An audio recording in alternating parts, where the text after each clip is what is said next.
மனம் என்னும் நந்தவனம். கெட்டதை பார்க்க வேண்டாம், கெட்டதை கேட்க வேண்டாம், கெட்டதை பேச வேண்டாம். இது நாம் அனைவரும் நன்கு அறிந்த கூற்றுதான்.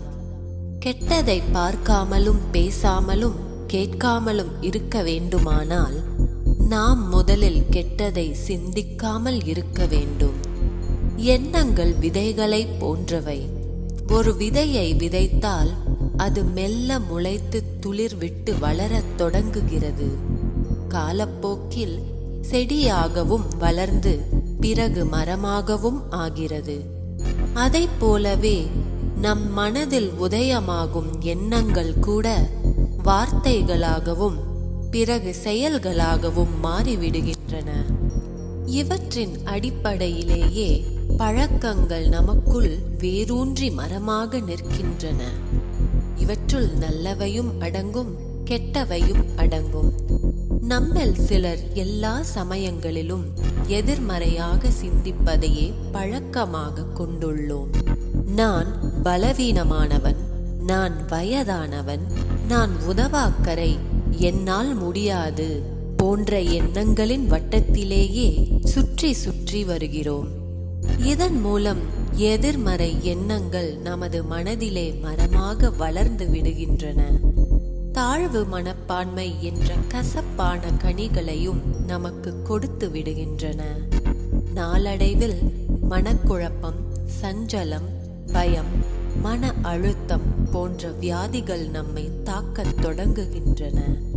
இவற்றால் கோபம், வெறுப்பு, பொறாமை, அகந்தை போன்ற கெட்ட ஆவிகளும் நமது மனதை ஆக்கிரமித்துக் கொள்கின்றன.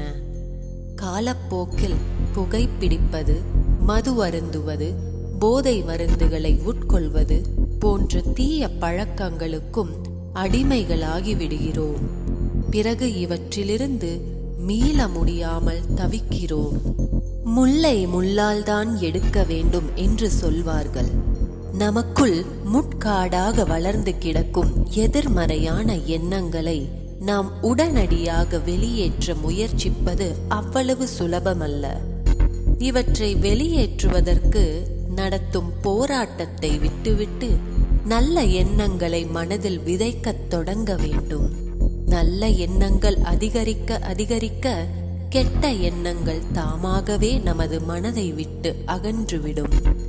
முட்காடாக இருந்த மனம் நல்ல எண்ணங்களால் மலர்ச்சோலையாக மாறத் தொடங்கும். நான் அன்பானவன், நான் அமைதியானவன், நான் இறைவனின் குழந்தை, நான் அனைவருக்கும் நன்மை புரிவதற்காகவே இந்த உலகில் பிறந்துள்ளேன்.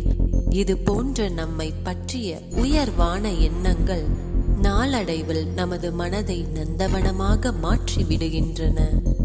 மனதிலேயே திடகாத்திரமான எண்ணங்களை உருவாக்குவதற்கு தியானம் கூட ஒரு சிறந்த வழியாகும். சிந்தனை துளி. மனதை நந்தவனமாக்குவோம். நல்ல எண்ணங்கள் என்னும் நறுமணத்தை நாலாபுறங்களிலும் பரப்புவோம்.